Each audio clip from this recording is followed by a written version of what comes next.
ہماری زندگی 2 دن کی ہے مگر ہمارے کام 3 دن کے ہیں۔ صاحب عقل ہونے کے باوجود بھی، باشعور ہونے کے باوجود بھی ہم نادان غور کیوں نہیں کرتے؟ ہم کیوں نہیں سمجھتے کہ بھلا 2 دن کی زندگی کے اندر 3 دن کے کام مکمل کیسے ہو سکتے ہیں؟ آپ کے عزیز و اقارب میں سے، دوستوں میں سے، رشتہ داروں میں سے، آپ کی فیملی میں سے کوئی ایک شخص موت کی گھاٹ اترا ہوگا، اس دنیا فانی سے رخصت ہوا ہوگا، تو آپ نے غور کیا ہوگا اس کے کام دھرے کے دھرے رہ گئے، ادھورے کام چھوڑ کر، نامکمل کام چھوڑ کر اس دنیا فانی سے رخصت ہو گیا۔ ہمارا بھی یہی حال ہونے والا ہے، ہمارے کام دھرے کے دھرے رہ جائیں گے۔ حضرت سیدنا علی المرتضیٰ شیر خدا کرم اللہ وجہ الکریم فرماتے ہیں 2 دن کی زندگی کے اندر 3 دن کے کام مکمل ہرگز نہیں ہو سکتے، مگر ایک کام ایسا ہے جو 2 دن کی زندگی کے اندر مختصر سی زندگی کے اندر ایک کام بآسانی مکمل کر سکتے ہو، اور وہ کام تمہیں دنیا میں بھی کامیاب کرے گا اور تمہیں آخرت میں بھی کامیاب کرے گا۔ وہ کام تمہاری دنیا بھی سنوار دے گا، تمہاری آخرت بھی سنوار دے گا۔ ایک کام بآسانی اس مختصر سی زندگی کے اندر مکمل کر سکتے ہو۔ کسی نے پوچھا حضرت وہ کون سا کام ہے جو مختصر سی زندگی کے اندر پورا ہو سکتا ہے، مکمل ہو سکتا ہے؟ حضرت علی نے فرمایا وہ کام ہے اللہ کو راضی کرنا، وہ کام ہے اللہ کے رسول کو راضی کرنا، وہ کام ہے حق بولنا، سچ بولنا، کسی کی غیبت نہ کرنا، کسی کو عزت دینا، اچھا اخلاق دینا، وہ کام ہے عبادت کرنا، وہ کام ہے تقوی اختیار کرنا، وہ کام ہے راتوں کی تاریکیوں میں اٹھ اٹھ کر بے قرار ہو کر اللہ کے حضور خاشیت الہی میں رونا، اللہ کے حضور گڑ گڑا کر رو رو کر توبہ کرنا، اللہ کو اپنا بنا لینا۔ یہ کام بآسانی ہو سکتا ہے اگر تم کرنے والے بن جاؤ، اگر تم یہ کام سر انجام دینے والے بن جاؤ تو یہ کام 2 دن کی مختصر سی زندگی کے اندر بآسانی ہو سکتا ہے۔ اس لیے میں کہتا ہوں اپنی زندگی میں توبہ کی عادت ڈالیے، راتوں کی تاریکیوں میں خشیت الہی میں گڑ گڑا کر رونے کی عادت ڈالیے اپنی زندگی میں۔ جہنم کی آگ کو 7 سمندر کا پانی نہیں بجھا سکتا، 7 سمندر کا پانی جہنم کی آگ کو نہیں بجھا سکتا، نہیں بجھا سکتا۔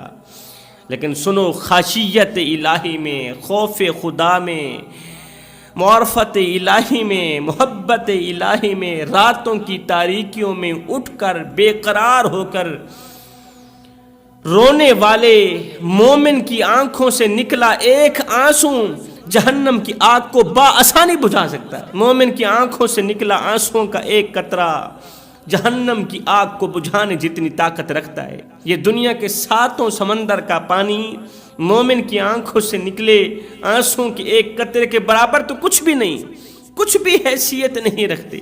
اس لیے اپنے اندر رونے کی عادت ڈالیے، خوف خدا میں، خشیت الہی میں رو رو کر گڑ گڑا کر اللہ سے توبہ کیجیے۔ آج کا انسان نماز کو چھوڑ کر، اللہ کی چوکھٹ چھوڑ کر شکوہ کرنے پہ اتر آیا ہے۔ آج کا مسلمان باتوں باتوں پر ناشکری کرتا نظر آتا ہے، شکوہ و شکایت کرتا نظر آتا ہے، کہتا ہے اللہ مجھ پر ناراض ہے، اس لیے تو اللہ نے روزی کے دروازے میرے لیے بند کر دیے ہیں۔ روزی پر تو نظر جاتی ہے، کھانے پینے پر تو نظر جاتی ہے، لیکن اللہ کو راضی کرنے پر ہماری نظر نہیں جاتی۔ ہم صاحب عقل ہونے کے باوجود بھی بے وقوف بن بیٹھے، باشعور ہونے کے باوجود بھی، علم رکھنے کے باوجود بھی جاہل بن بیٹھے، اس لیے کہ ہماری نظر کھانے پینے کی اشیاء پر تو گئی، اللہ کی رضا پر نہ گئی۔ ہماری نظر مال و دولت پر تو گئی، کرسی پر گئی، اقتدار پر گئی، ہماری نظر نہیں گئی تو اللہ کی رضا پر نہیں گئی کہ اللہ ہم سے کیا چاہتا ہے، کہیں اللہ ہم سے ناراض تو نہیں، کہیں اللہ ہم سے روٹھا ہوا تو نہیں، مدینے والا ہم سے روٹھا ہوا تو نہیں ہے۔ اگر روزی کی ٹینشن ہے، اگر رزق کی ٹینشن ہے کہ اللہ مجھے رزق نہیں دیتا، رزق میں برکت نہیں ڈالتا، اللہ نے میرے لیے روزی کے دروازے بند کر دیے ہیں، میں نے اللہ کا کون سا کچھ بگاڑا تھا کہ اللہ نے میری روزی تنگ کر دی، مجھے کنگال کر دیا، اور فلاں نے کون سی ایسی نیکی کی تھی کہ اللہ تعالیٰ نے اسے مالا مال کر دیا. دیکھو بچہ جب پیدا ہوتا ہے بچے کا منہ ایک ہوتا ہے، لیکن اسی کی روزی کے لیے، بچے کے دودھ کے لیے اللہ تعالیٰ نے بچے کی ماں کے سینے سے ایک نہر نہیں، دودھ کی 2 نہریں جاری فرما دی. بچہ ایک ہے، بچے کا منہ ایک ہے، اس کے لیے تو ایک نہر ہی کافی تھی، لیکن اللہ تعالیٰ نے بچپن میں ہی اس کے لیے روزی کے دروازے کھول دیے. روزی کا ایک دروازہ بھی نہیں، 2 دروازے کھول دیے، روزی آسان کر دی، اور روزی میں برکت بھی ڈالی ہے. برکت تھی ہی تو بچہ جوان ہوا تھا نا، روزی میں برکت بھی ڈالی ہے. بچپن میں روزی میں برکت ڈالنے والا رب، بچپن میں روزی کے دروازے کھولنے والا رب، دین کے اندر داخل ہونے کے بعد وہ تمہاری روزی کے دروازے بند کیسے کر سکتا ہے؟ جب تم بچے تھے اللہ تعالیٰ نے تمہارے لیے روزی کے تمام دروازے کھول دیے تھے. آج بڑا ہو جانے کے بعد جبکہ تمہیں روزی کی اشد ضرورت ہے، کھانے پینے کی اشد ضرورت ہے، دین میں داخل ہونے کے بعد، نماز روزہ حج زکوٰۃ سب کچھ کرنے کے بعد، عبادات کرنے کے بعد، توبہ کرنے کے بعد، وہ رب تمہاری روزی کے دروازے کیسے بند کر سکتا ہے؟ یہ سب کچھ کیوں ہوا؟ اس لیے کہ ہم نے خوف خدا میں آنکھوں سے آنسو بہانے چھوڑ دیے، آنسو نکالنے چھوڑ دیے. اور نادانو، جو خدا فرعون کی سنتا ہے، جو خدا فرعون کی دعا بھی قبول کرتا ہے، فرعون جیسے کافر کی، اللہ کے دشمن کی دعا کو بھی جو رب قبول کرتا ہے، تمہاری دعا رد کیسے کر سکتا ہے؟ فرعون جو تھا، اس کے ماننے والے، اس کو خدا ماننے والے کچھ لوگ فرعون کے پاس آئے، کہنے لگے کہ دریائے نیل سوکھ چکا ہے، پانی ختم ہو چکا ہے.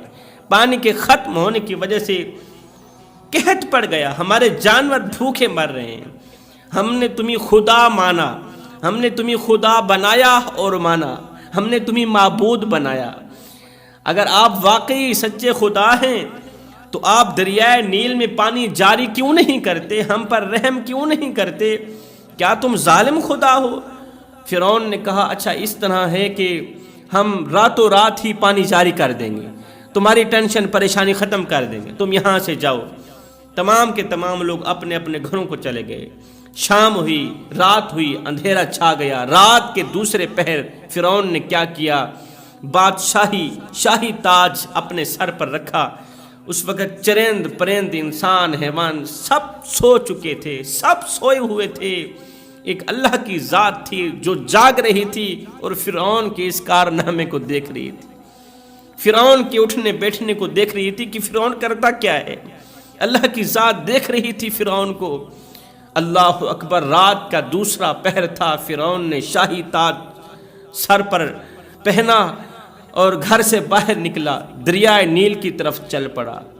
قریب جا کر دریائے نیل کے اندر اپنا قدم رکھا، شاہی تاج سر سے اتارا، زمین پر رکھا، مٹی پر رکھا، اور اپنے دونوں ہاتھوں سے وہ سوکھی اور بنجر مٹی اٹھائی، اپنے سر پہ رکھ کر دونوں ہاتھ اٹھائے، آسمان کی طرف دیکھا، کہا اے احکم الحاکمین، اے رب العالمین، اللہ تو ہی سب کچھ ہے، تو تھا، تو ہے اور تو رہے گا.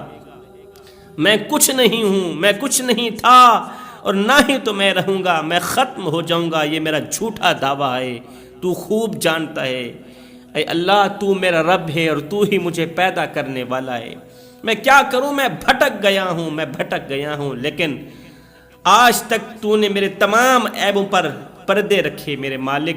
تو نے میرے گناہوں کو چھپایا، میرے عیبوں کو چھپایا، میرے جھوٹ کو سچ کیا. جس طرح میں کہتا گیا تو ویسے ہی کرتا گیا. تو نے مجھے کھلی چھوٹ دے دی. میرے مالک، میرے لوگ مجھے کہتے ہیں کہ دریا میں پانی بھیجو، دریائے نیل سوکھ چکا ہے، ہمارے جانور بھوکے مر رہے ہیں. اللہ میری یہ دعا بھی قبول کر لے، میری یہ دعا بھی قبول کر لے. اللہ جس طرح تو نے میری پچھلی دعاؤں کو قبول کیا، میری یہ دعا بھی قبول کر لے. دریائے نیل میں پانی بھیج دے، نہیں تو میں لوگوں کو کیا منہ دکھاؤں گا. خدا ہو کر بھی جھوٹا نکلا، دریا میں پانی نہ بھیج سکا، دریا میں پانی نہ ڈال سکا. اللہ تعالیٰ نے فرعون کی دعا کو بھی قبول کیا۔ جو رب ایسوں کی دعا کو رد نہیں کرتا وہ اپنے حبیب کی امتی کی دعا کو رد کیسے کر سکتا ہے؟ اب شیطان ابلیس نے بھی تو اللہ تعالیٰ کے حضور دعا کی تھی نا، ابلیس نے بھی دعا کی تھی، شیطان نے دعا کی تھی، جس کے بارے میں کہا گیا ان الشیطان للانسان عدو مبین، خبردار شیطان تمہارا کھلا دشمن ہے، دشمن تھا، دشمن ہے اور دشمن رہے گا۔ شیطان سے بچنا۔ اسی شیطان نے اللہ سے دعا کی، اللہ قیامت تک مجھے مہلت دیجیے، مجھے کبھی پریشان نہیں کرنا، مجھے سزا نہیں دینی، مجھے آزاد رکھنا۔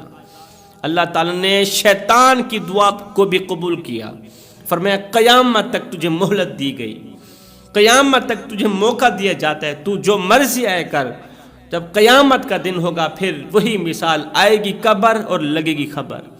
اگر اللہ فرعون کی دعا کو بھی قبول کر سکتا ہے، شیطان کی دعا کو بھی قبول کر سکتا ہے، وہ اپنے محبوب کے امتی کی دعا کو رد کیسے کر سکتا ہے؟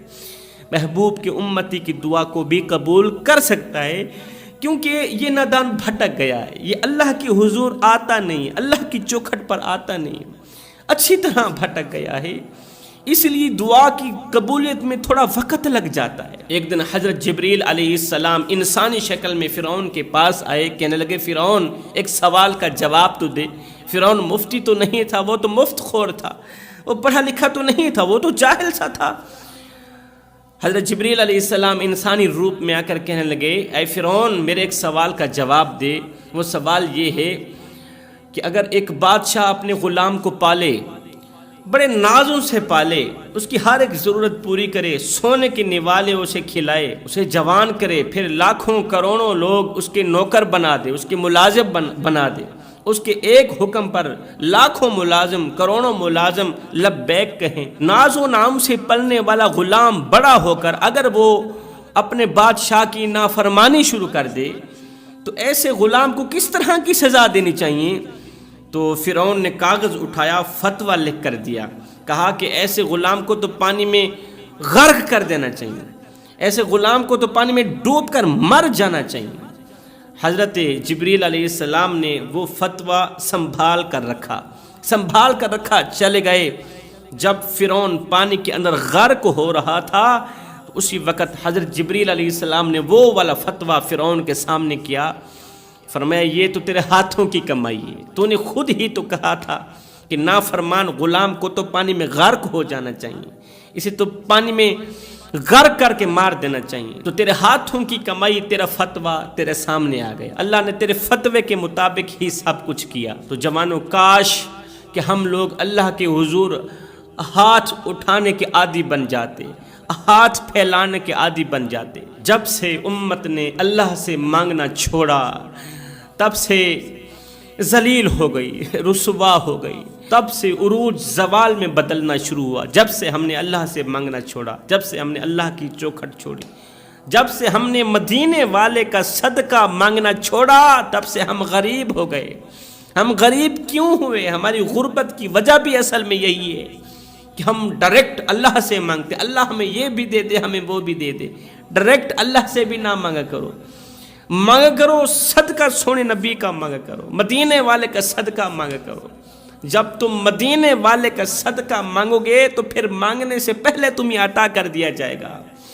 جو لوگ کملی والے کا صدقہ مانگتے ہیں نا، جو لوگ کہتے ہیں جی ہماری دعائیں قبول نہیں ہوتی، دعائیں قبول کیوں نہیں ہوتی؟ اس لیے کہ وہ اول آخر درود شریف نہیں پڑھتے، اس لیے تو ان کی دعائیں قبول نہیں ہوتی، ایک بالشت کے اوپر جاتی نہیں ہے، قبولیت کے دروازے تک پہنچتی بھی نہیں ہے۔ سب سے پہلے کریم آقا کی ذات مبارکات پر درود شریف کا نذرانہ پیش کیا کرو، پھر اللہ سے مانگا کرو، اور مانگتے وقت بھی کملی والے کا صدقہ مانگا کرو، اپنے نبی کا صدقہ مانگا کرو، پھر دیکھنا مانگنے سے پہلے اللہ تمہیں عطا کرے گا۔ اور ساتھ میں اللہ کے رسول کے حکم کو اپنی سر آنکھوں پر رکھو، اور ساتھ میں مدینے والے کے حکم کو بھی اپنی سر آنکھوں پر رکھو، مدینے والے کے ہر ایک حکم کو اپنی سر آنکھوں پر رکھو، اچھے اعمال کرو، نیک اعمال کرو۔ رسول کریم صلی اللہ علیہ وسلم نے فرمایا دنیا کو ہی اپنا سب کچھ مت سمجھنا، یہ دنیا کچھ بھی نہیں ہے، انسان ساری زندگی میرا مال میرا مال میرا مال کرتا رہتا ہے۔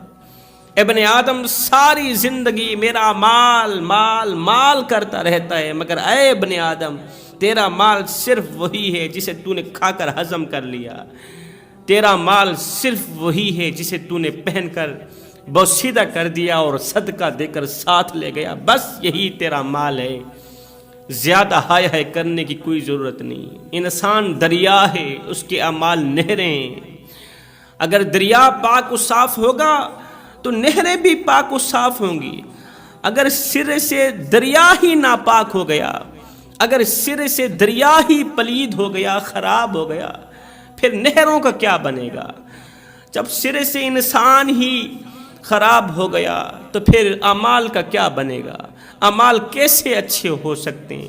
اس لیے خود کو اچھا بناؤ، اپنے اعمال کو اچھا بناؤ، اپنی زندگی کے اندر انقلاب پیدا کرو، اپنی جوانی کے اندر انقلاب پیدا کرو۔ انسان انسان نہیں ہوتا، عمل ہی انسان کو انسان بناتا ہے۔ اور نادانو، جو خدا رات کو درختوں کی ٹہنیوں پر بیٹھے پرندوں کو نیند میں گرنے نہیں دیتا، وہ تجھے اور مجھے کیسے بے یار و مددگار چھوڑ سکتا ہے؟